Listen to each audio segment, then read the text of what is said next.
Hello बच्चों। Hello hello hello everyone. और बच्चों कैसे हैं आप लोग? होप दैट आप लोग बहुत अच्छा कर रहे होंगे अपनी लाइफ में। हाँ, स्वस्थ होंगे। हाँ, एंजॉय कर रहे होंगे पढ़ने को। तो आईएसआई सीएमआई के पीवाईक्यूज की सीरीज में हम लोग अगला टॉपिक और कैलकुलस का लास्ट टॉपिक एरिया और डिफरेंशियल इक्वेशन के क्वेश्चंस लेंगे। राइट बच्चों, तो स्टार्ट करते हैं। Area under the curve and differential equations, इसके पीवाईक्यूज देखते हैं। तो area under the curve and differential equation आप देखें तो जेई के लिए भी काफ़ी इंपॉर्टेंट है। और यहाँ पर क्वेश्चंस हैं कुछ, ठीक है। कई क्वेश्चंस बहुत ही आसान हैं। तो इससे पहले जैसे कि आप जानते हैं एरिया के लिए इंटीग्रेशन का, डेफिनेट इंटीग्रेशन का काफ़ी यूज होगा। अलजेब्रिक सम को ही रिप्रेजेंट करता है। डेफिनेट इंटीग्रेशन किसको रिप्रेजेंट करता है? अलजेब्रिक सम ऑफ एरियाज को। तो एरिया निकालना है तो हमें डेफिनेट इंटीग्रेशन की जरूरत पड़ती है। और कई क्वेश्चंस में, कई क्वेश्चन सिंपल क्वेश्चंस कि ट्रायंगल का एरिया है, क्वाड्रिलेटरल का एरिया है, रेक्टेंगल का एरिया है, ये सब बेसिक पॉइंट्स हमें पहले से आते हैं। तो इस तरह के किसी एरिया की जरूरत पड़ती है तो वो हम डायरेक्टली कैलकुलेट कर सकते हैं उस तरह के फार्मूले से। डिफरेंशियल इक्वेशन, जैसा कि आप जानते हैं कि डिफरेंशियल इक्वेशन को सॉल्व करने के लिए भी इंटीग्रेशन की जरूरत पड़ेगी। अलग अलग फॉर्मेट्स की डिफरेंशियल इक्वेशंस का रिवीजन आपने कर रखा होगा। तो अब स्टार्ट करते हैं पहले क्वेश्चन के साथ। तो यह पहला क्वेश्चन है, the larger diagonal of a parallelogram. तो ज्योमेट्री की एरिया टर्म आ गया है जरूर, लेकिन एरिया अंडर द कर्व जैसा नहीं है। The larger diagonal of a parallelogram of area 8। एक पैरेललोग्राम जिसका एरिया 8 है, ठीक है, उसकी लार्जर डायगोनल, डायगोनल की जो मैक्सिमम, जो बड़ी वाली जो डायगोनल है उसकी जो लेंथ कितनी हो सकती है, लार्जर डायगोनल के बारे में बात की गई है। वो कितनी हो सकती है? एटलीस्ट 4 हो सकती है, कम से कम 4, या फिर 8 के ही बराबर होनी चाहिए, या फिर एटमोस्ट 4 होनी चाहिए, इक्वल टू √8 होनी चाहिए। अच्छा, पैरेललोग्राम का स्पेशल केस क्या होता है? रेक्टेंगल होता है। अगर मैं इसको एक रेक्टेंगल बना लेता हूँ, ले दूसरी पेन से बनाते हैं। यहाँ एक मैंने रेक्टेंगल बना लिया, पैरेललोग्राम का ही स्पेशल केस ले लिया।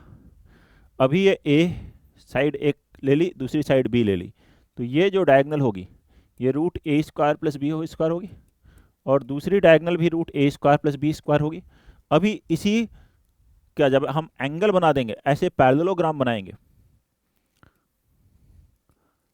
लेट अस अज्यूम अभी भी ये साइड ए और बी है, और अब हम पैरेललोग्राम बना रहे हैं। तो क्लियरली ये जो साइड होगी ये ए और ये बी है, तो अब ये वैल्यू लार्जर डायगोनल हो जाएगी, ये स्मॉलर डायगोनल हो जाएगी। अभी क्या थी? दोनों इक्वल थी इस रेक्टेंगल में, तो √a² + b² से तो वो ज़्यादा ही आ रही होगी। रेक्टेंगल के केस में क्या होता है, अगर हम उसको देखना चाहें कि रेक्टेंगल के केस में डायगोनल की लेंथ कितनी हो सकती है, तो इसको देखिए। इसके लिए एरिया रेक्टेंगल का क्या होता है? अगर मान लेते हैं ये पैरेललोग्राम की जगह रेक्टेंगल होता तो क्या आ रहा होता? तो area of rectangle, length into breadth, A B, ये कितना है? 8। और इसमें डायगोनल की लेंथ क्या है? √a² + b²। Length of diagonal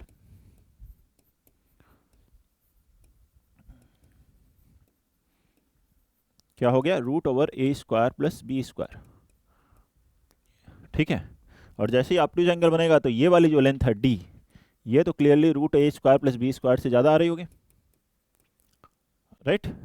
अब इसको हम देखते हैं, लेंथ ऑफ डायगोनल जो ये √a² + b² है, इसकी वैल्यूज क्या हो सकती है? तो a और b तो पॉजिटिव है, तो अगर हम ये अप्लाई कर दें, arithmetic mean is greater than or equal to geometric mean, am greater than or equal to gm, काफ़ी इंपॉर्टेंट इनइक्वालिटी है। तो इसकी हेल्प से देखें कि ये वैल्यू क्या हो सकती है। तो am क्या होगा? a² और b² का। am होता है जो टर्म्स हैं उन सभी का sum upon number of terms, तो a² + b² upon 2, arithmetic mean of a² and b²। And geometric mean क्या होगा? इनका product a² × b² power 1/2, square root of a² × b²। वह वैल्यू कितनी आ जाएगी बच्चों? वो वैल्यू आ जाएगी ab। तो a² + b² क्या आ गया? Greater than or equal to, इस 2 को क्रॉस मल्टीप्लाई कर लिया तो 2ab। ab की वैल्यू 8 है, तो हमारे पास यहाँ से आ गया a² + b² greater than or equal to 16, right. तो डायगनल जो है ये value root A square plus B square, तो देयरफॉर डायगनल ऑफ रेक्टेंगल ये क्या हो जाएगा, greater than or equal to 4। Root A square plus B square हो गया 4, या फिर मैं यहाँ root A square plus B square लिख देता हूँ, root A square plus B square greater than or equal to 4, ऐसा आ गया।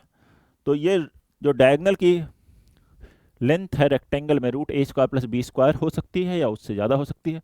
और पैरेललोग्राम ये नहीं लिखा है, पैरेललोग्राम बट नॉट रेक्टेंगल, तो पैरेललोग्राम अगर रेक्टेंगल हो गया 90 डिग्री हो गया तो उस केस में root A square plus B square हो जाएगा, और अदरवाइज उससे ज़्यादा वैल्यू होगी लेंथ डायगनल की। तो डायगनल की लेंथ इस केस में हम क्या कर सकते हैं, पैरेललोग्राम के लिए डायगनल की लेंथ क्या होगी, greater than or equal to 4 होगी। तो यहाँ पे क्या कहेंगे, एटलीस्ट 4 तो होगी, 4 या 4 से ज़्यादा होगी। तो ये बाकी ऑप्शंस इक्वल टू 8 एग्जैक्ट नहीं बता सकते, एटमोस्ट 4, 4 या 4 से कम है, रूट 8 तो 4 से कम हो गया काफ़ी। तो ये सभी आंसर्स नहीं है, केवल आंसर क्या होगा, फर्स्ट ऑप्शन। राइट, क्लियर बच्चों। तो जैसा कि पहले की क्लासेस जबकि मैंने इंटीग्रेशन और एओडी की क्लासेस ली थी तब भी बताया था आपको, क्वेश्चंस को पहले जैसे ही क्वेश्चंस आप देख रहे हैं पढ़ रहे हैं तो उस समय वीडियो पॉज करके आप पहले खुद ट्राई करें कैसे बनाएंगे इस क्वेश्चन को, और उसके बाद सॉल्यूशंस को देखें। अगला क्वेश्चन देखते हैं इस पर, नेक्स्ट क्वेश्चन क्या है।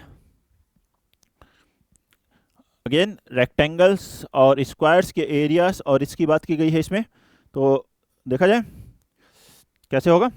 Consider the diagram below where A B Z P is a rectangle, A B Z P ये वाला पार्ट जो है ये रेक्टेंगल है, A B Z P rectangle है, एंड ए बी सी ये जो है C X Y Z squares हैं उस areas A B C D और C X Y Z. A B C D ये जो पार्ट है ये एक स्क्वायर है, और सी एक्स वाई जेड ये भी स्क्वायर है। डायग्राम में ऐसा लग नहीं रहा है लेकिन ये स्क्वायर है, जैसा लिखा हुआ है वैसा एज्यूम करके चलेंगे। तो लेट अस एज्यूम ये लेंथ अगर ए है तो ये भी ए है, स्क्वायर है तो ये लेंथ भी ए, ये ए। लेट अस एज्यूम ये लेंथ बी है तो ये बी, ये बी, ये ए यहाँ तक होगा, ये ए पार्ट यहाँ तक है, तो ये बी है तो ये पार्ट हो गया बी, ऐसा बोल सकते हैं। अब कहा गया इन दोनों स्क्वायर्स का जो एरिया है उन दोनों को ऐड करके वैल्यू कितनी आती है, 1 आती है। स्क्वायर का एरिया हमें पता है, इस A B C D square का एरिया क्या हो जाएगा, ए स्क्वायर, साइड की लेंथ हमने ए एज्यूम की है। सी जेड वाई एक्स का एरिया हो जाएगा बी स्क्वायर, इस साइड की लेंथ हमने बी एज्यूम की है, तो A square plus B square is equal to 1 हो गया।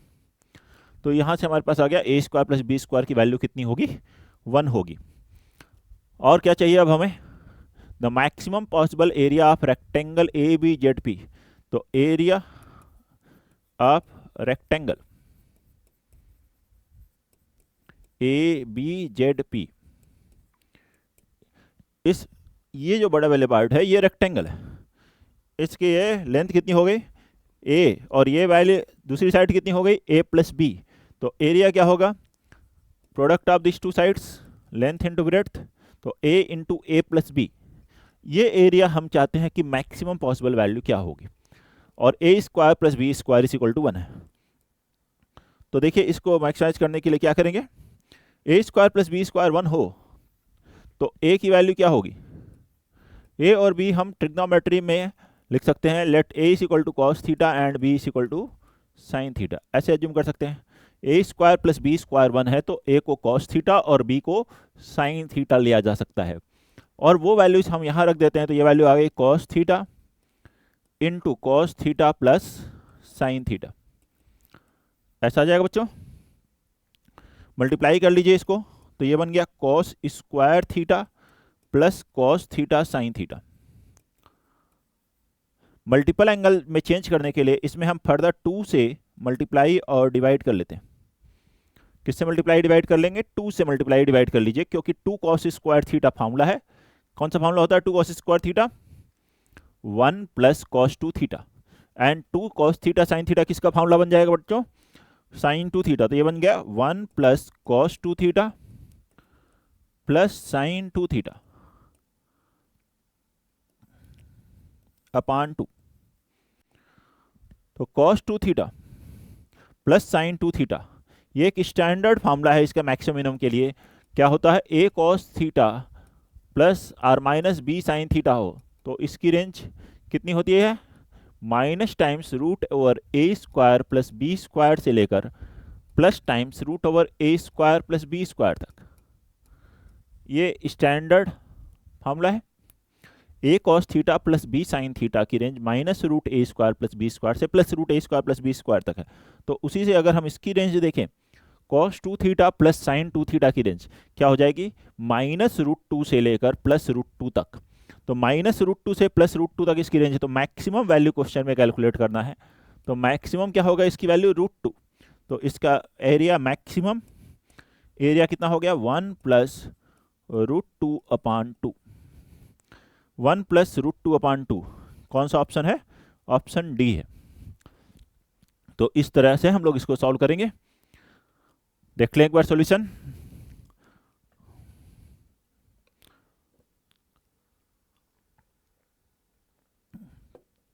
चलिए नेक्स्ट क्वेश्चन देखते हैं, इसके बाद अगला क्वेश्चन।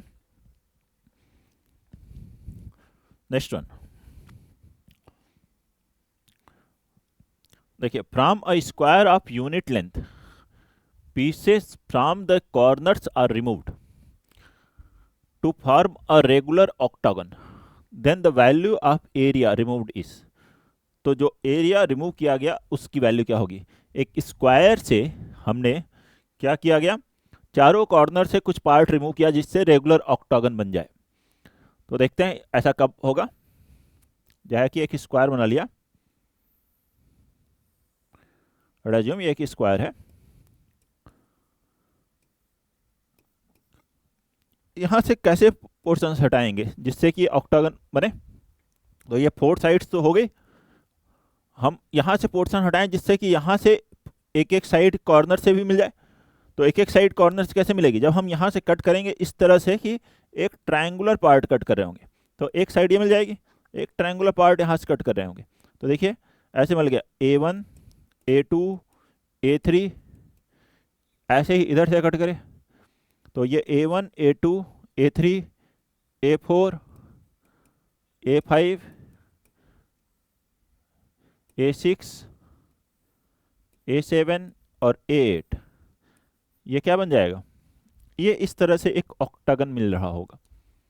मिल रहा होगा मतलब हमें इधर से क्या कौन से पोर्शंस हटाने हैं, ट्रायंगुलर। और कैसा ऑक्टागन चाहिए, रेगुलर ऑक्टागन। रेगुलर है मतलब सभी साइड्स की लेंथ इक्वल है, मतलब सभी पोर्शन कॉर्नर से इक्वल साइड पोर्शंस कट किए जा रहे होंगे, तो इन सभी की लेंथ इक्वल होगी। ये साइड्स की लेंथ रेगुलर ऑक्टागन में सेम होगी। लेट अस एज्यूम साइड की लेंथ a है, तो ये लेंथ a है तो ये लेंथ भी a ही आ रही है। ठीक है, सभी जगह से पोर्शंस इक्वल कट किए जा रहे हैं, तो ये एंगल कितना होगा, 45 डिग्री होगा। या फिर आप रेगुलर ऑक्टागन का एंगल कैलकुलेट कर लीजिए। उसमें रेगुलर ऑक्टागन में एंगल क्या होता है, किसी भी पॉलीगन के सभी एंगल्स का सम होता है n-2 इंटू 180 डिग्री। अपान n करने से एक एंगल की वैल्यू आ जाती है। तो ऑक्टागन क्या है, 8 साइड का, तो 8 - 2 6 इंटू 180 अपान 8, इसकी वैल्यूज कैलकुलेट कर लें जो कि आ गया 135 डिग्री। तो ये एंगल 135, तो ये एंगल 45 डिग्री होगा। अब ये 45 डिग्री है तो ये लेंथ कितनी हो गई, a upon root 2। Very similar way this length, ये साइड भी a होगी, ये लेंथ भी हो गई a बाई रूट 2। राइट, अब आगे बढ़ते हैं। क्या कहा गया, from a square of unit length, square की साइड की लेंथ कितनी है, यूनिट लेंथ है। स्क्वायर की साइड की लेंथ यूनिट है, मतलब इन तीनों का सम क्या होना चाहिए, यूनिटी होना चाहिए। तो a upon root 2 plus a upon root 2 कितना आना चाहिए बच्चों, 1। तो ये आ गया 1 by root 2 plus 1 by root 2, root 2 a common लिया तो a इंटू रूट 2 प्लस 1 कितना हो गया, 1 आ गया। मतलब a की वैल्यू कितनी हो गई, 1 अपान रूट 2 प्लस 1। ये जो साइड की लेंथ है यह है a इज इक्वल टू 1/√2 + 1। अब इसमें रेशनलाइज कर दें, अगर √2 -1 से मल्टीप्लाई डिवाइड कर लें तो क्या आएगा, √2 - 1 डिनॉमिनेटर में आएगा √2 + 1 into √2 - 1 a + b into a - b, a² - b² 2 - 1 1 बन जाएगा। ठीक है, तो ये वैल्यू बन आ जाएगी, मतलब √2 - 1 आएगी a की वैल्यू। अब हमें चाहिए इन चारों पोर्शंस का, ये चारों पोर्शंस के एरिया, जो रिमूव पोर्शन है वो एरिया कितना है, the value of area removed, कितना एरिया रिमूव किया इसमें से हमने। तो एरिया कितना रिमूव किया, removed area will be equal to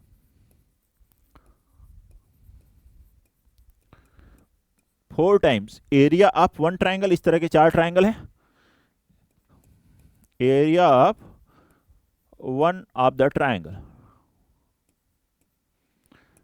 तो 4 इंटू, और एक ट्राइंगल का, सभी ट्राइंगल सेम है, ये साइड a/√2 है और ये भी a/√2 है, और राइट एंगल ट्राइंगल है तो एरिया क्या होता है, half into base into height, तो हम इसको लिख देंगे half into base a/√2 into a/√2। कितना हो गया बेटा, ये आ गया a², और a वैल्यू हम ऑलरेडी निकाल चुके हैं √2 - 1, तो इसलिए इसका फाइनल आंसर क्या हो जाएगा, √2 - 1 का होल स्क्वायर। तो इस क्वेश्चन का आंसर होगा √2 - 1 होल स्क्वायर। राइट, देख लीजिए किस तरह से इसको सॉल्व किया गया।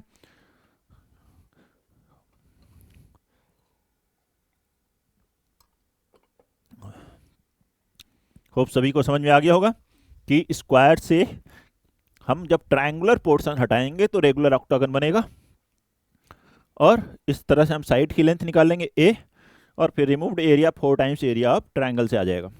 अगला क्वेश्चन देखते हैं इसमें। नेक्स्ट क्वेश्चन देखिए क्या है, the area of the region bounded by the curve y is equal to tan x, x axis. तो देखते हैं y is equal to tan x का ग्राफ कैसा होगा, y is equal to tan x, ये ले लिया मैंने, ये वैल्यू है π/2। इधर भी बनाना चाहें तो ऐसे बना सकते हैं, इस तरह से y बराबर tan x 0 से π/2। फिर क्या गया, the area of region bounded by the curve x axis and tangent to the curve at x equal to π/4। इस कर्व पर टेंजेंट किस पॉइंट पर, एट π/4। x की वैल्यू π/4 है तो y की वैल्यू क्या होगी, 1 होगी। इस पर जो टेंजेंट होएगी वो हमने बना ली, ये हो गई टेंजेंट इस पॉइंट P पर, मान लीजिए A है, तो हमें ये एरिया कैलकुलेट करना है। कौन सा पोर्शन, tan x टेंजेंट और x एक्सिस के बीच का ये पोर्शन का एरिया कैलकुलेट करना है। अब इसका एरिया कैसे कैलकुलेट करेंगे ये समझते हैं। सबसे पहले इस पॉइंट को हमने निकाला था, x π/4 है तो y की वैल्यू 1 है। इस पर टेंजेंट की इक्वेशन निकालते हैं। टेंजेंट की इक्वेशन कैसे निकाली जाती है, पहले इस कर्व को डिफरेंशिएट करके टेंजेंट का स्लोप कैलकुलेट कर लेते हैं। डिफरेंशिएट करेंगे dy/dx कितना हो जाएगा, sec² x। ये पॉइंट रखेंगे अगर हम लोग इसमें तो स्लोप ऑफ टेंजेंट आ जाएगा, slope of tangent at x equal to π/4।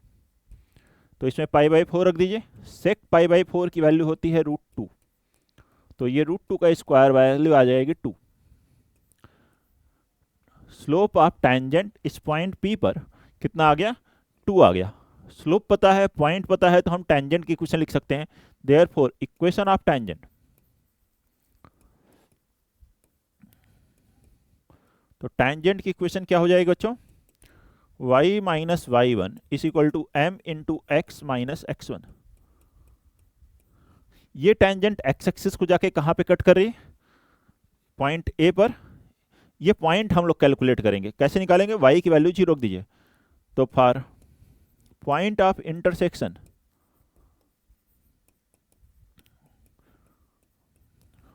With x axis,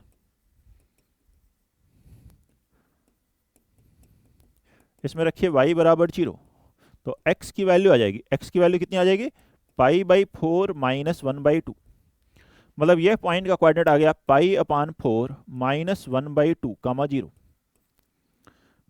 अब देखिए अगर मैं इससे P से y एक्सिस के पैरेलल या x एक्सिस पे परपेंडिकुलर डाल देता हूँ, मान लीजिए m है, और मैं इस पूरे पोर्शन का एरिया कैलकुलेट करता हूँ OPM का, तो उसमें इस ट्रायंगल का एरिया माइनस करने से हमें रिक्वायर्ड एरिया मिल जाएगा। इस ट्रायंगल का एरिया निकालने के लिए देखिए m पॉइंट क्या होगा π/4 कामा 0। ये लेंथ क्या होगी, x कोऑर्डिनेट का डिफरेंस π/4 माइनस π/4 माइनस 1/2, मतलब ये लेंथ आ गई 1/2, और ये लेंथ PM, इसका y coordinate 1। Right angle triangle है तो एरिया होगा half into base into height, half into 1/2 into 1, 1/4 इसका एरिया जाएगा।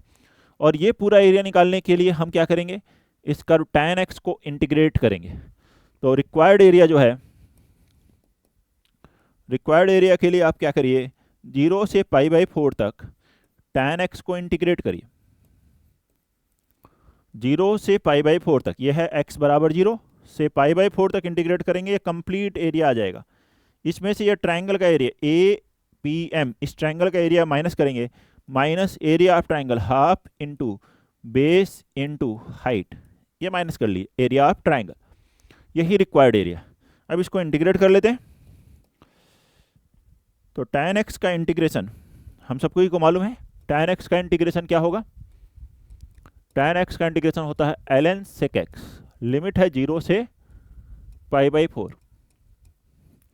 तो यहां हमने tan x को इंटीग्रेट कर लिया और इसकी वैल्यू -1/4 एज इट इज लिख ली।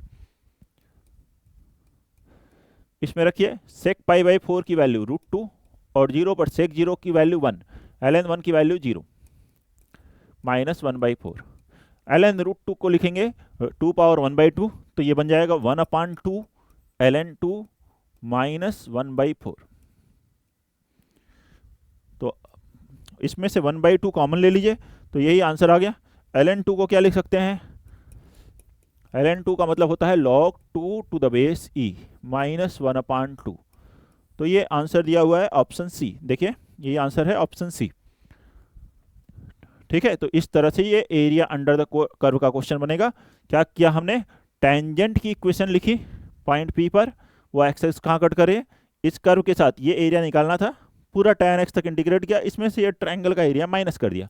इस ट्रायंगल का एरिया निकालने के लिए, पॉइंट निकालने के लिए टेंजेंट की इक्वेशन लिखी, डिफरेंशिएट करके स्लोप निकाला, ये पॉइंट आ गया, हाफ बेस इंटू हाइट से ट्रायंगल का एरिया मिल गया। राइट बच्चों, चलिए अगला क्वेश्चन देखेंगे। इसके बाद नेक्स्ट क्वेश्चन देखिए,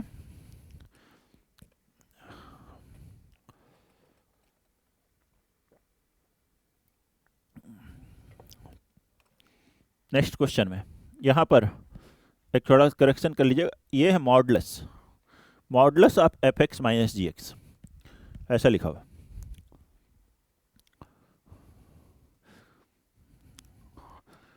अब देखते हैं, let f and g be two real valued continuous function, f और g कॉन्टिन्यूअस फंक्शन है defined on the close interval a to b,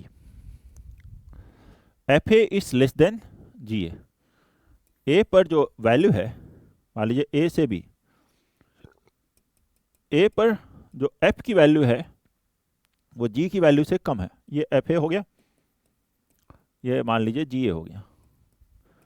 और b पर जो वैल्यू है f b की वैल्यू, b पर वैल्यू इस g वाली वैल्यू से कम है, तो मान लीजिए a से फंक्शन कोई गया यहां तक और b से यहां तक आ गया, ऐसे आया।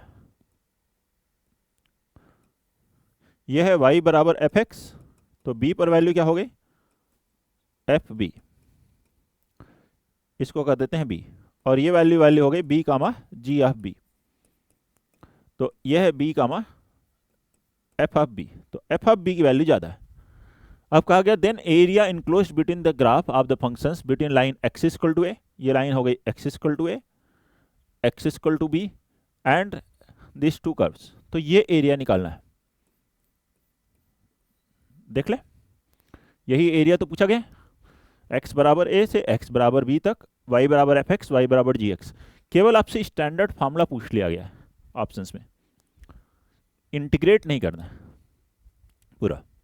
तो देखिए जब भी इस तरह का है, दो कर्व के बीच का एरिया निकालना है, कोई दो बाउंड्री के बीच में, तो आप क्या करिए, किसी भी एक कर्व में से दूसरे कर्व को माइनस कर दीजिए और मॉड लगा लीजिए, तो वही एरिया होगा। तो एरिया किसके इक्वल आ जाएगा, यहाँ पर एरिया होगा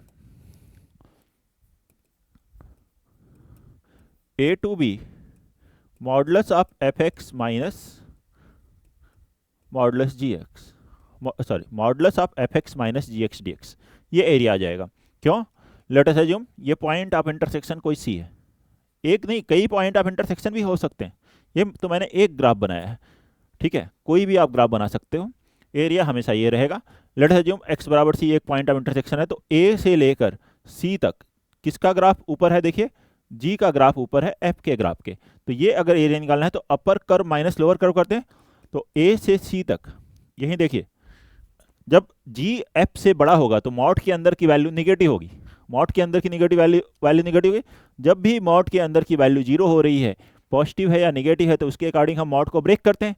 तो मान लीजिए जब ये वैल्यू निगेटिव होगी तो जी एक्स ऊपर होगा एफ एक्स के, तो आप इस मॉड को ओपन करेंगे तो क्या बन जाएगा, जी एक्स माइनस एफ एक्स, जाएगी ए से सी में तो आंसर आएगा जी एक्स माइनस एफ एक्स, और फिर सी से बी में एफ का ग्राफ जी के ग्राफ के ऊपर है, तो उस केस में क्या होगा, मॉड हटाएंगे तो ये बन जाएगा F X minus G x. Mod अपने आप उसी के अकॉर्डिंग आपको ब्रेक करना होगा कि कौन सा कर्व ऊपर है, अपर कर्व माइनस लोअर कर्व वाला ही केस आएगा। देखिए क्योंकि मॉड के अंदर की वैल्यू पॉजिटिव होगी तो मॉड हटा देंगे सिंपली, मतलब एफ एक्स जब जी एक्स से ज़्यादा होगा तो मॉड सिंपली हट जाएगा, तो upper curve minus lower curve आ जाएगा, और जब जी एक्स एफ एक्स से ज़्यादा होगा तो मॉड हटाएंगे तो बाहर माइनस लगाएंगे, मतलब जी एक्स माइनस एफ एक्स बन जाएगा। तो ये हमेशा अपने आप उस एरिया को ही रिप्रेजेंट कर रहा होगा जो हम कैलकुलेट कर रहे होते हैं कि अपर curve minus lower curve area होगा। तो आप डायरेक्टली ये लिख सकते हैं एरिया, लेकिन सॉल्व करने में आपको इसको ब्रेक करना ही होगा कि कहाँ पे इंटरसेक्ट कर रहा है और क्या है आंसर। तो इसलिए इस क्वेश्चन का आंसर क्या होगा, ए ऑप्शन। चलिए अगला क्वेश्चन देखते हैं। नेक्स्ट क्वेश्चन डिफरेंशियल इक्वेशन के पार्ट से, y is equal to e power के एक्स, y बराबर ई पावर के एक्स है और इसको सेटिस्फाई कर रहा है, तो बताएं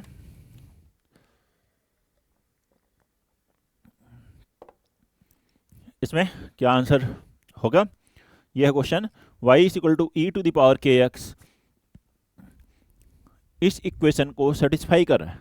यहाँ पे क्या है, वो D Y by D x है, D two Y by D x square है, तो हम सभी वैल्यूज़ को कैलकुलेट कर लेते हैं और वो वैल्यूज़ यहाँ रख देते हैं इस इक्वेशन में। तो y बराबर ई पावर के एक्स है, तो बताइए d Y by D x क्या होगा, ई पावर के एक्स इंटू के एक्स का डिफरेंशिएशन के, तो हो जाएगा k इंटू ई पावर के x, and d two Y by D x square बच्चों क्या होगा, ई पावर के एक्स का डेरिवेटिव ई पावर के एक्स इंटू के एक्स का k, तो ये हो जाएगा के स्क्वायर। अब ये जो d two Y by D x square d Y by D x है y है, ये वैल्यूज यहाँ रख दीजिए, तो ये क्या आ जाएगा, d two Y by D x square k square e power के x plus d Y by D x k into e power के x d Y by D x k into e power के x minus y e power के x is equal to, इधर देखिए ये क्या है, y है, y e power के एक्स है और d Y by D x है के इंटू ई पावर के एक्स। ई पावर के एक्स तो जीरो होगा नहीं, तो दोनों तरफ से ई पावर के एक्स कॉमन लीजिए, यहाँ से ई पावर के एक्स कॉमन लेंगे, इससे भी ई पावर के एक्स, एक ई पावर के एक्स यहाँ का और यहाँ का दोनों कैंसिल हो जाएंगे, तो बचेगा क्या, यहाँ बच गया के स्क्वायर प्लस के और इसमें मिला के माइनस वन और आर एच एस में बचा के, ये आ गया, यहाँ से वैल्यू आ गई k into k plus one into k minus one, means k plus one into k minus one को हम क्या लिख सकते हैं, k square minus one is equal to k, ऐसा लिख ले। या तो के की वैल्यू जीरो होगी या फिर के स्क्वायर माइनस वन कितना हो जाएगा, वन, मतलब के की वैल्यू क्या आ जाएगी, plus or minus root two, k square बराबर टू। तो के की कितनी वैल्यूज आ रही हैं, एक आ रही है जीरो, एक आ रही है रूट टू और एक आ रही है माइनस रूट टू, ये तीन वैल्यूज आ रही हैं के की जो कि इस इक्वेशन को सेटिस्फाई करे, तो इसलिए इसका आंसर क्या होगा, थ्री डिस्टिंक्ट वैल्यूज ऑफ के, तो इसलिए इसका आंसर हो गया थ्री डिस्टिंक्ट वैल्यूज ऑफ के। ओके, चलिए अगला क्वेश्चन देखते हैं। The population of city, differential equation का ही क्वेश्चन है। नेक्स्ट क्वेश्चन देखेंगे, ध्यान देंगे इस पर। The population of a city doubles in 50 years, in how many years will it triple under the assumption the rate of increase is proportional to the number of inhabitants? जो population का increase का rate है वो किसके proportional है? Number of inhabitant means number of persons, number of ठीक है people, population जो है उसके ही प्रोपोर्शनल है। तो let population at time T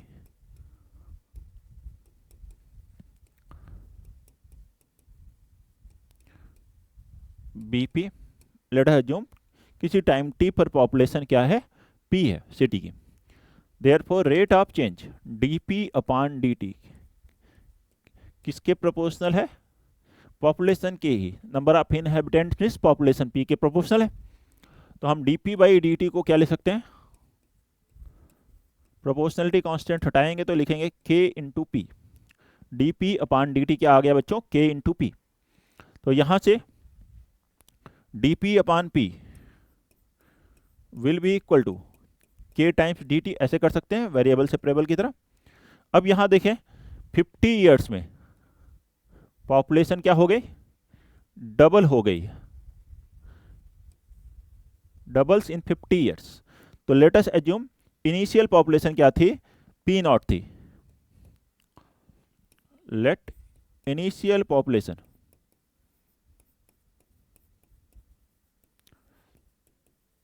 B p naught. तो अब अगर हम इसको इंटीग्रेट करते हैं और डेफिनेट इंटीग्रेशन कर लेते हैं तो dp अपॉन p जो वैल्यू है इसका आप डेफिनेट इंटीग्रेशन करते हैं तो time t is equal to 0 पर इसकी इनिशियल पॉपुलेशन कितनी है? p नॉट है। और 50 ईयर्स मतलब जब t की वैल्यू 50 हो गई तो अब पॉपुलेशन क्या हो गई? डबल हो गई। डबल हो गई मतलब 2 टाइम्स p नॉट हो गई। तो ये है। अब इसको हम इंटीग्रेट कर लेते हैं और वैल्यूज रखते हैं तो ये बन गया ln p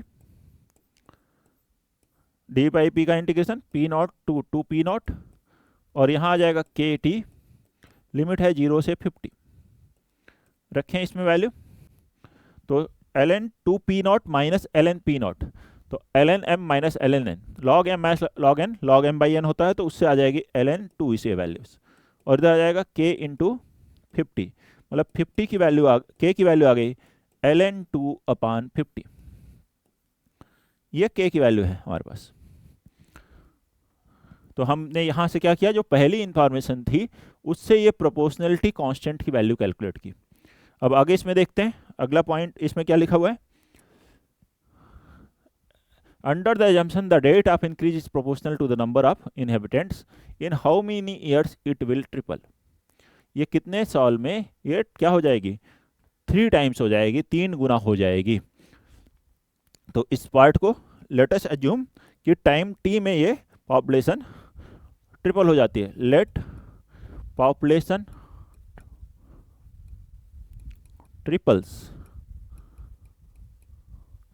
इन टाइम t, तो देयरफॉर ये जो dp upon p is equal to k dt आया था, यही था ना डिफरेंशियल इक्वेशन। देखिए dp by p is equal to k dt, ये जो डिफरेंशियल इक्वेशन थी, हम जब इसको इंटीग्रेट करेंगे तो यहां पर लोअर लिमिट जब 0 रखेंगे तो ये p नॉट है, अपर लिमिट t रखेंगे तो ये ट्रिपल हो गई 3p नॉट, ये लिखेंगे। और इस k की वैल्यू ऑलरेडी हमने यहां पहले कैलकुलेट की है। k की वैल्यू कितनी है? पहले कैलकुलेट करनी, k की वैल्यू है ln 2 अपॉन 50, तो k की वैल्यू ln 2 अपॉन 50, इसको यूज कर लेंगे। तो करते हैं इसको इंटीग्रेट, तो ये आ गया इंटीग्रेशन ln p, लिमिट है p naught to 3p naught, और यहाँ आ जाएगा इंटीग्रेशन के टी, लिमिट है 0 से t, मतलब के टी ही हो गया। अब इस k की वैल्यू रख देते हैं और यहाँ पे रखेंगे ln 3p not minus ln p not, तो ln 3p not upon p not क्या आ जाएगा? ln 3, और ये k की वैल्यू रखी हमने ln 2 अपॉन 50 इंटू टी, तो मतलब यहाँ से टी की वैल्यू कितनी आ गई 50 ln3 को हम log3 और ln2 को log2 लिख सकते हैं। तो log3 अपान log2 कितना हो जाएगा log3 टू द बेस 2। तो ये आ जाएगी टाइम t की वैल्यू। तो t मीन्स 50 log3 बेस 2। इतने ईयर्स के बाद पॉपुलेशन क्या हो जाएगी, इतने टाइम के बाद पॉपुलेशन ट्रिपल हो जाएगी। तो देखते हैं यहाँ क्या है 50 log3 बेस 2, यही आंसर हो गया। 50 log3 बेस 2, इतने टाइम के बाद ये पॉपुलेशन क्या आ जाएगी, ट्रिपल हो जाएगी। Right, clear. तो ये वेरिएबल सेपरेबल डिफरेंशियल इक्वेशन का क्वेश्चन था। अगला क्वेश्चन देखते हैं, नेक्स्ट वन, डिफरेंशियल इक्वेशन का अगला क्वेश्चन देखते हैं इस क्वेश्चन को, ये कैसे होगा एक बार गो थ्रू कर लीजिए आप।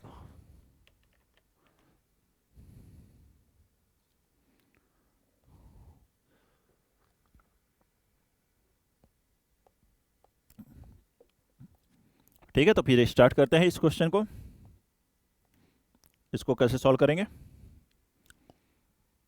A curve C has the property that the slope of tangent at any given point xy, slope of tangent at any given point xy क्या होता है, ये dy अपान dx होता है। तो ये dy बाई dx की वैल्यू क्वेश्चन में कितनी दी है, इस x square plus y square upon 2xy। तो dy बाई dx इसके बराबर। Find the general solution of such a curve, मतलब इसको सॉल्व करना है और वो कर्व कैलकुलेट करना है। फिर उस कर्व के शेप के बारे में बताना है कि ये शेप क्या होगा, क्या ये इलिप्स भी हो सकता है या नहीं हो सकता है, वो चेक करना है। तो देखते हैं इसको। तो यहां से हमें क्या पता चल गया, slope of tangent means dy by dx किसके इक्वल है, x square plus y square upon 2xy। Numerator में हर टर्म में x और y की डिग्री देखिए क्या है, इसमें पहले टर्म एक्स स्क्वायर में डिग्री 2 है, वाई स्क्वायर में डिग्री 2 है, x और डिनोमिनेटर में एक्स वाई की डिग्री 1 + 1 2 है। जब सभी टर्म में डिग्री सेम होती है तो हम क्या कहते हैं उसे, होमोजीनियस डिफरेंशियल इक्वेशन। और उसको सॉल्व करने के लिए हम यहाँ पे बना लेते हैं y बाई एक्स का फंक्शन, मतलब हाईएस्ट डिग्री आप x से डिवाइड करते हैं। तो एक्स स्क्वायर से न्यूमरेटर और डिनोमिनेटर में डिवाइड कर दीजिए। किससे डिवाइड करेंगे, एक्स स्क्वायर से। तो ये हो जाएगा 1 + y अपान एक्स का होल स्क्वायर, और डिनोमिनेटर में क्या आएगा 2 × y upon x, x square से डिवाइड किया। अब यहाँ पर y अपान एक्स को क्या जूम कर लें, y बाई एक्स को t ले लें, मतलब y बराबर हो गया tx, t वेरिएबल है। इसको डिफरेंशिएट करेंगे तो dy बाई dx क्या आ जाएगा, प्रोडक्ट टूल से t x का डेरिवेटिव 1 प्लस x t का डेरिवेटिव dt बाई dx। ये वैल्यूज यहाँ पर पुट कर दें इसके प्लेस पर, किसके प्लेस पर, dy बाई dx के प्लेस पर और y बाई x के प्लेस पर t। तो यह हो जाएगा t plus x dt by dx, और यहाँ पे y बाई x के प्लेस पे t लिखेंगे तो 1 + t स्क्वायर अपान 2t, ये आ जाएगा। फर्दर ये बन गया x dt upon dx is equal to 1 + t square upon 2t। इस t को ले जाएंगे RHS में, ये जो t LHS में था उसको ले गए RHS में, तो वो क्या बन गया -t। एलसीएम लेंगे तो 1 - t स्क्वायर अपान 2t बन जाएगा। ये वैल्यू कितनी हो गई, 1 - t स्क्वायर अपान 2t। अब इसी डिफरेंशियल इक्वेशन को आगे लिख लेते हैं। नेक्स्ट पेज पर देखिए क्या है, x dt अपान dx बराबर x dt अपान dx बराबर 1 - t स्क्वायर अपान 2t है क्या। इसको आप फर्दर क्या ले सकते हैं, वेरिएबल सेपरेबल हो गया, t के साथ dt और dx के साथ x वाला टर्म आ जाएगा, t के साथ dt और dt के साथ t वाला टर्म और dx के साथ x ले लेंगे। अब इंटीग्रेट कर देंगे, अब इसे इंटीग्रेट कर लीजिए। तो इसका इंटीग्रेशन कैसे होगा, देखें dx बाई एक्स, 1/x का इंटीग्रेशन क्या होता है ln x, plus integration constant एक तरफ लिख देते हैं ln c, और इसका इंटीग्रेशन करने के लिए 1 माइनस टी स्क्वायर का जो डेरिवेटिव है वो होगा माइनस 2t, 1 का 0, टी स्क्वायर का 2t, तो इसका इंटीग्रेशन आ जाएगा ln 1 minus T square minus times minus 2t है ना डेरिवेटिव, तो माइनस से मल्टीप्लाई डिवाइड के लिए, तो f dash x upon f x का इंटीग्रेशन होता है ln एफ एक्स। अब t की वैल्यू रख देंगे तो यहाँ से आ गया माइनस ln, t की वैल्यू कितनी थी y अपान एक्स, तो y square upon x square, और ये बन गया ln सी एक्स। ये माइनस ऊपर जाएगा, रेसिप्रोकल बन जाएगा इसका, और लॉग दोनों तरफ से हटाएंगे तो ये वैल्यू हो गई x square upon x square minus y square is equal to c x. या फिर इसे ऐसे लिख सकते हैं x square minus y square is equal to x upon c. 1/c भी एक कांस्टेंट ही है, उसको k एज्यूम कर लें तो x square minus y square minus k x is equal to 0। क्या किया हमने, 1/c को एक कांस्टेंट ले लिया, भी कांस्टेंट ही है, k ले लिया, तो x square minus y square minus k x equal to 0, ये जनरल इक्वेशन हो गई। तो ये आंसर आ गया इस क्वेश्चन का। क्या निकालना था, find the general equation of such a curve, तो ये जनरल इक्वेशन आ गई। अब कहा गया find all possible shapes of the curve of this family, इस कर्व का शेप क्या होगा, ये है ना, इस कर्व का शेप अगर आप यहाँ परफेक्ट स्क्वायर बनाते हैं तो ये बन जाएगा x माइनस के बाई 2 का whole square minus y square बराबर के स्क्वायर बाई 4। ऐसे परफेक्ट स्क्वायर बना सकते हैं। तो x square minus y square इस फॉर्मेट का जो भी कर्व होता है ये क्या होता है, दिस विल बी, ये कर्व क्या है, दिस कर्व इज हाइपरबोला। क्या ये कभी इलिप्स हो सकता है, can never be ellipse, it can not be ellipse, ये इलिप्स कभी नहीं आ रहा है। हाँ अगर k 0 हो जाता है, मान लीजिए k की वैल्यू 0 हो गई, for k is equal to 0, तो क्या आ जाएगा x square minus y square is equal to, उस केस में बन जाएगा बराबर 0, राइट।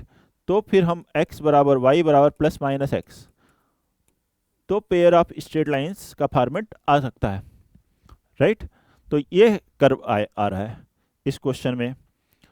तो जनरल इक्वेशन निकालनी थी और शेप्स के बारे में बताना था, तो इस तरह से ये क्वेश्चन सॉल्व होगा, राइट बच्चों। चलिए अगला क्वेश्चन देखें, नेक्स्ट वन। नेक्स्ट है area of the region bounded by this curves modulus x plus modulus y plus modulus of x plus y less than or equal to 2। तो cases बना लेते हैं इसमें, क्योंकि मॉड लिखा है तो केसेस ले लेते हैं। जब x y दोनों पॉजिटिव होंगे, ठीक है, एक पॉजिटिव दूसरा नेगेटिव होगा, तो क्वाड्रेंट के अकॉर्डिंग हम लोग बात कर लें अगर, कि अगर ये कर्व फर्स्ट क्वाड्रेंट में है, फॉर फर्स्ट क्वाड्रेंट किस तरह का बिहेवियर होगा, उसमें भी हो सकता है केसेस लेने पड़े सेकेंड थर्ड क्वाड्रेंट में। देखते हैं फर्स्ट क्वाड्रेंट में क्या होता है, एक्स भी पॉजिटिव होता है और वाई भी पॉजिटिव होता है, तो इसमें एक ही केस बनेगा कि एक्स पॉजिटिव है वाई पॉजिटिव है, तो एंड एक्स प्लस वाई भी क्या हो जाएगा, पॉजिटिव हो जाएगा।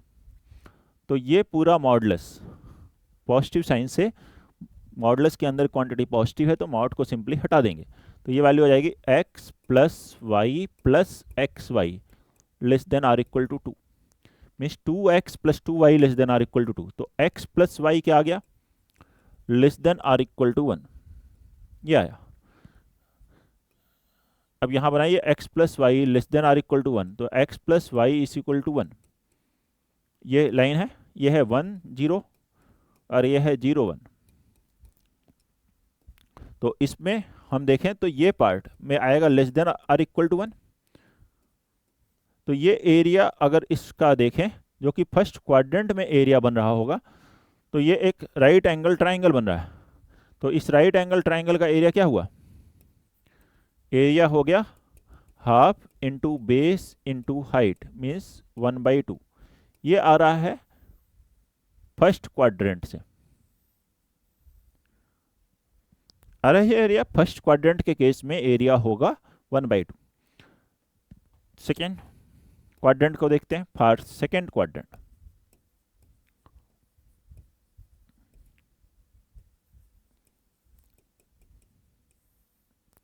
सेकेंड क्वाड्रेंट के लिए क्या होगा?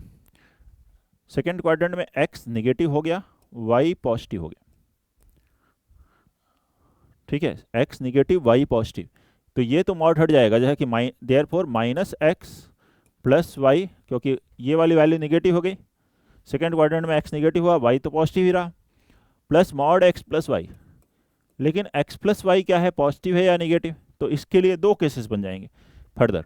तो first case x plus y greater than or equal to 0, तो उस केस में हम यह लिखेंगे therefore minus x plus y plus x plus y less than or equal to 2। तो y की वैल्यू क्या आ गई, less than or equal to 1। इसको देखिए ग्राफिकली क्या बनेगा, x प्लस वाई मतलब y बराबर माइनस एक्स, ये स्ट्रेट लाइन हो गई। दूसरी लाइन देखते हैं, y is equal to 1, y is equal to 1, ये लाइन आ जाएगी, y इज इक्वल टू 1 0 1, और ये लाइन है x plus y is equal to 0, ठीक है। y ग्रेटर देन 0 है, x less than 0, x plus y greater than 0 होना चाहिए। x plus y greater than 0 मतलब इस लाइन के ऊपर वाला पार्ट, इधर वाला एरिया आएगा। ये लेंथ कितनी है, ये लेंथ 1 है, ये लेंथ भी कितनी है, ये भी 1 है।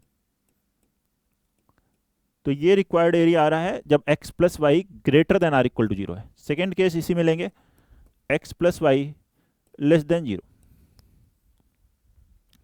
x plus y less than 0 हो तो क्या होगा, x plus y less than 0 हो तो उस केस में मॉड के अंदर की वैल्यू नेगेटिव, तो ये बनेगा minus x plus y minus x minus y less than or equal to 2। तो यहाँ से बन गया minus 2x less than or equal to 2, means x greater than or equal to minus 1। अब यहाँ बनाइए x greater than or equal to minus 1, तो x equal to minus 1 ये लाइन है, ग्रेटर देन माइनस 1 ये पार्ट हो जाएगा, x plus Y यहाँ लेस देन 0 है और माइनस 1 x माइनस 1 से बड़ा है, तो ये वैल्यू भी 1 और ये भी 1, तो ये एरिया प्लस ये एरिया मतलब ये पूरा एक स्क्वायर का एरिया जाएगा। तो सेकेंड क्वाड्रेंट से एरिया कितना होगा, area bounded in second quadrant, तो एक स्क्वायर का एरिया मतलब 1 यूनिट आ जाएगा। तो फर्स्ट क्वाड्रेंट में आएगा ये पार्ट, सेकेंड में आ रहा है symmetrically.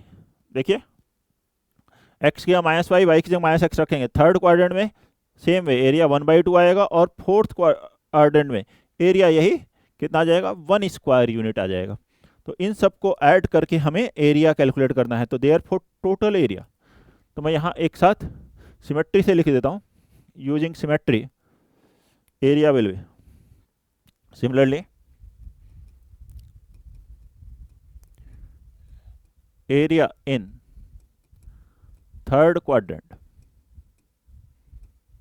will be same as in first quadrant 1/2, and area in fourth quadrant will be 1 similar to second quadrant. Therefore complete area कितना हो गया, इनको ऐड कर लीजिए, 1/2 प्लस 1 प्लस 1/2 प्लस 1, ये वैल्यू आ गई 3 स्क्वायर यूनिट्स। तो इस तरह से हम लोग ये एरिया कैलकुलेट कर सकते हैं। इन सभी को ऐड कर लीजिए जो स्मॉल स्मॉल पोर्शंस हैं कंप्लीट एरिया निकालने के लिए। तो ये देखिए यही था ना, तो इसका आंसर क्या आ जाएगा बच्चों, इसका आंसर हो गया 3 स्क्वायर यूनिट्स।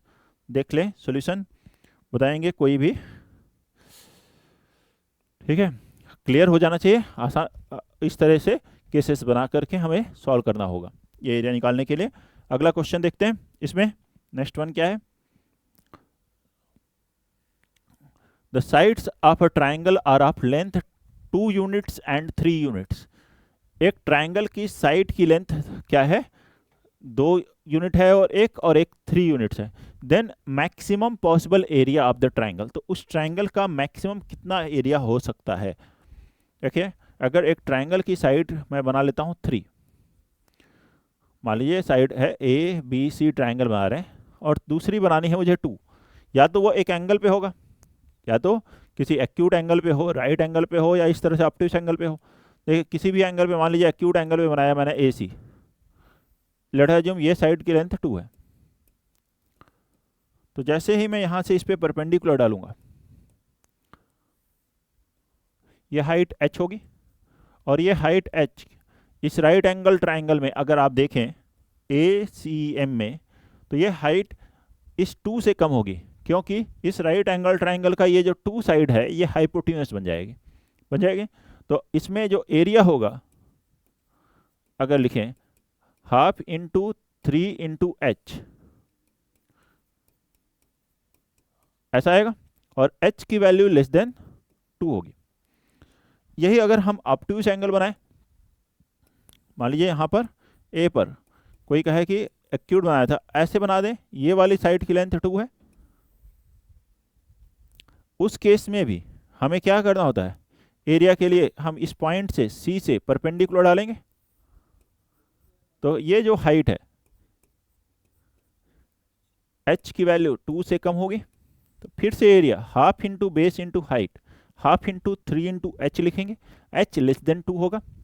लेकिन जैसे ही ये राइट एंगल ट्राइंगल बनेगा, मान लीजिए अगर ये साइड की लेंथ 2 ले लेता हूं मैं,